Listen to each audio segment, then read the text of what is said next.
My name is Elizabeth Garcia, and I'll be talking to you about how to curl your hair. There's more to making hair look natural and balanced than people think. It's a time-consuming process that, if not started with the right tools, can be damaging not only to the hair, but the person's self-esteem. When looking at the mirror, you feel depression coming on, because it's not easy to see your hair dull and without any fun. It takes skills and dexterity to maneuver the hot tools and hair without hurting yourself, but it doesn't mean it isn't impossible. We'll take a look at what the basics are for hair care, how to curl your hair, and what to apply to the curls to set them. But for now, let's talk about what the basics are to making sure we make the process easy and safe. First, you need to wash your hair to get rid of raw dirt, oil, and product residue. In order to maintain proper moisture and elasticity, shampooing and conditioning is an important part of hair care. Keeping hair moisturized and hydrated prevents hair by bringing back all damp by bringing back all natural oils that were removed from the hair, according to Beyond Chain. Regularly washing hair and making sure to use the proper products will help hair by bringing back and being consistently smooth, shiny, and manageable. After thoroughly washing hair, we add as much water as possible with a towel or a lint. While hair is still damp, it's recommended to spray a thermal heat protecting spray and comb through from roots to ends, preferably with a wide tooth comb for less breakage. I recommend using Stresimai's Thermal Creation Heat Spray, like this one, which is what I use, in order to prevent against heat damage and friction. Plus, it keeps hair shiny and increasingly smooth, according to Tresemme. The next step is the blowout. There is no proper way to blow dry your hair, but there's a few things you can do in order to help you and your hair. What me and my friends have found out from the many times we've done our hair is to bend at the waist and angle the blow dryer down so that the airflow is directed down the hair shaft from roots to ends.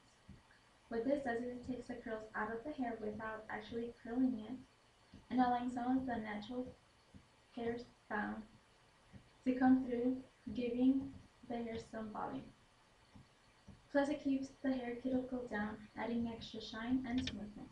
Another thing that helps with the blowout is to part and section hair into 5 parts, down the middle vertically, horizontally, and plus, if you have some face framing pieces, like bangs, secure them with either clips, elastics, or bobby pins.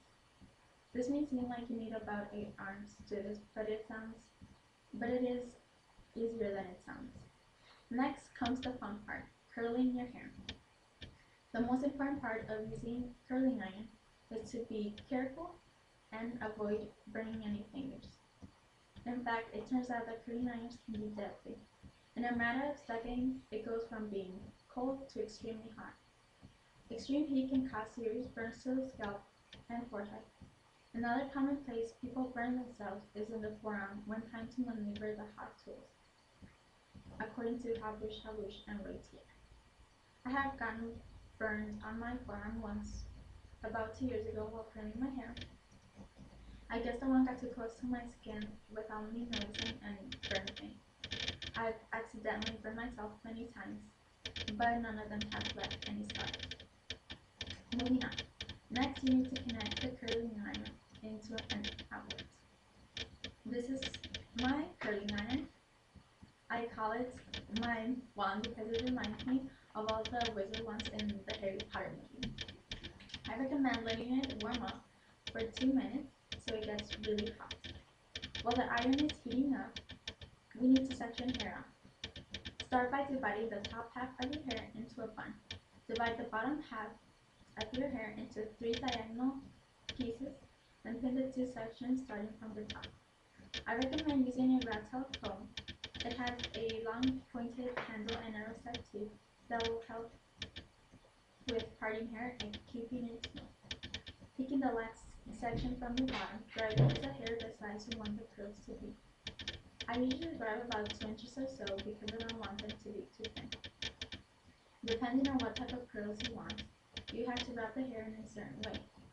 For example, if you want tight ringlets, what you have to do is make sure that the hair Lie flat against the iron and twist around it. If you want loose waves, what you have to do is make sure to twist the hair strands from the roots to tips into a spiral and wrap around the iron. Keep doing this process until you have all your hair curled. Before styling the hair, you need two things to set the curls: serum and hairspray. When applying some serum to the curls, what it does is it gets frizz under control and bringing back the shine, according to Daily Cooking. Apply a dime size of serum into the palm of the hand, rub it, and run the hand through the hair. Once you apply the serum, all that's left is to spray hairspray all over your hair. What it does is it keeps the curls in place for the rest of the day, and who wouldn't want them?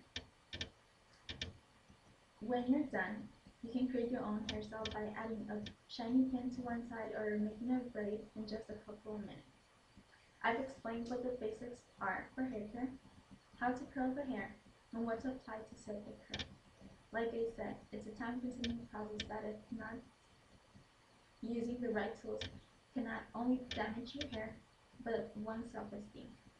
Looking natural and beautiful takes time, practice, and patience, but everyone can do it.